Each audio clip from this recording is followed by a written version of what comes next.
have you done to its eyes? If you see the movie, you'll understand that. Okay.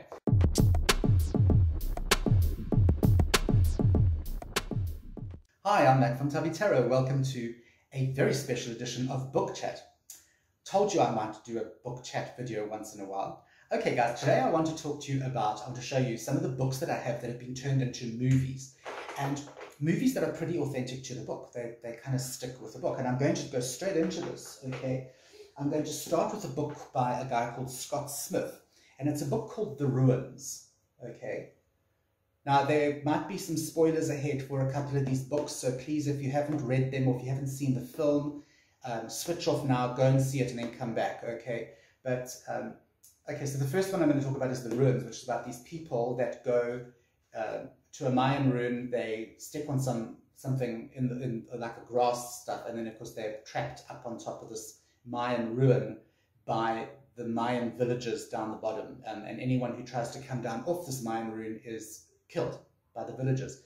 And it turns out there's this alien plant that is going around invading them, going into their bodies. It's pretty gruesome, but it is probably one of the best sort of body horror, nature gone wild horror movies that are out there, modern one. It's really good. And this is the book, and it's just, this book I read in 2 days. It's like, I read this in 2 days. It's flippin' amazing. I love this book, okay?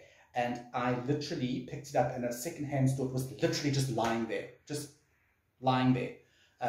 and I was like, oh my gosh, it's literally waiting for me. So that's the one book, very, very well portrayed in the movie, okay? The next book I have here is a very old one. It's by a man called William Goldman, who was, he was a very famous horror author in, I think, like this early 80s, late 70s. Tell you now, this was written in 1977, so late 70s, early 80s, and the book is called Magic, okay?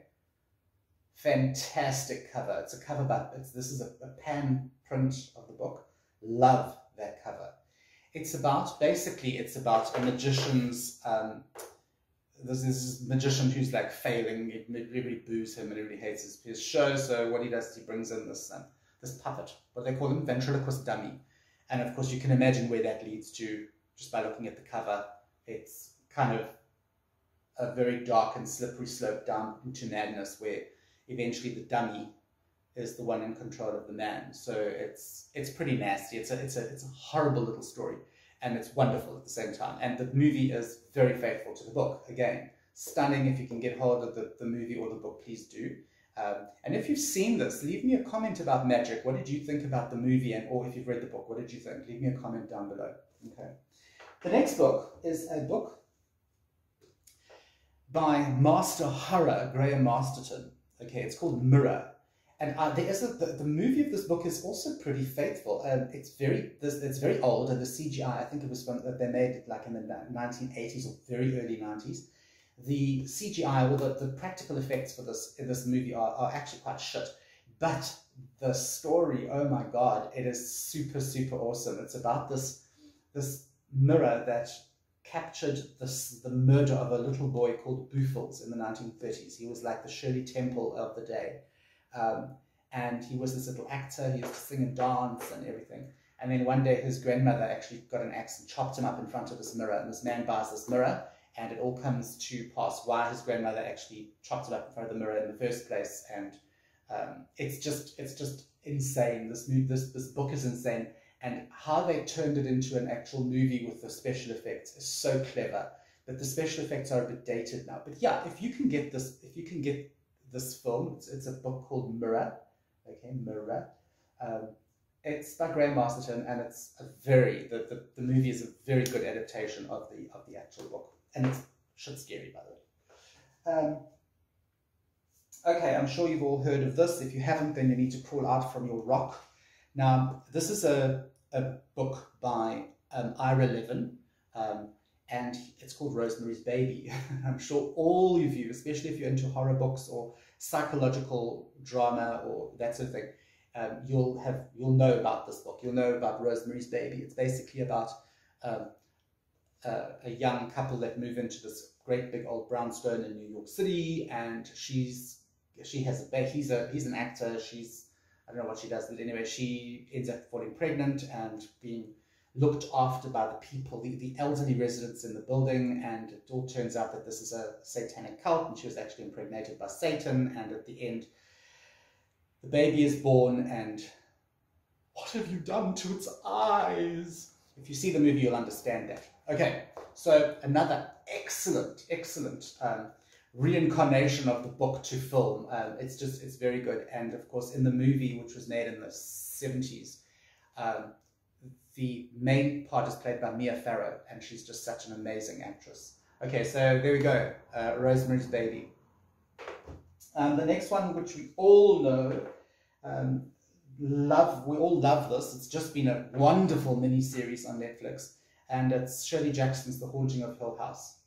Now, I do want to just point out here, this is the one that's probably changed the most, and even that, it hasn't changed that much. But what they've done with this is for the TV show, okay, it's actually a mini-series. I'm sure you've seen it. They've expanded the story to include a lot more psychological stuff. This is really just, this book is just basically about a haunted house and a family who live there and how they are kind of, it's very much a family dynamic with a lot of horror and ghosts thrown in, whereas the movie was very dramatic in parts. There were some episodes that just didn't have any ghosts in them. But if you look at the movie, you'll see that the director's actually hidden ghosts all over the show. It's the very famous thing about the miniseries. Anyway, cut a long story short, Shirley Jackson, Haunting of Hill House, fantastic miniseries. It's, as I say, it's slight variation on the book, but this, if you read this book, it is just, and it's very short, it's very big. It's a very short book. So give it a go, watch the series. I know you'll be really intrigued by it. The last book I want to talk to you about is something that isn't that well known. It's written by a man called Peter Straub, and people know him because he's done a lot of work. He's even done work as with Stephen King. He's done a lot of work with Stephen King. He even did some work with Dean Koontz, if I'm not mistaken. Anyway, this story it's one of, probably this and Coco are his two most famous books. And this one is called Ghost Story. And it's about these old gentlemen who are in their sort of 80s, and they all get together once a month and they tell ghost stories. But what you don't, as you start going into the story, you realize that these elderly gentlemen have all got up to something rather criminal, shall we say. And there's some not very nice things that happen in this book, and it's basically, although it's a ghost story, it's a tale of extreme revenge. It's about redemption and revenge, and it's a very dense, emotional book, but it's also a fantastic standalone ghost story. So this is also one that was put into film form, movie form, in a very good way. It depicts this book almost word for word. I mean, the script could have been lifted directly from the book, I think it was. And yet the movie didn't do so well, which is very interesting. But go and get it. It's a film called Ghost Story, or you can get the book by Peter Straub, and have a look at that. Okay, so there we go. A couple of books that the movie version has been spot on with, and books that I'm very pleased to have in my collection, because these are kind of classics, and they are well worth reading again and again, maybe again. I'm Matt from Tubby Tarot, and I will see you sometime, somewhere, somehow for another book chat. Bye.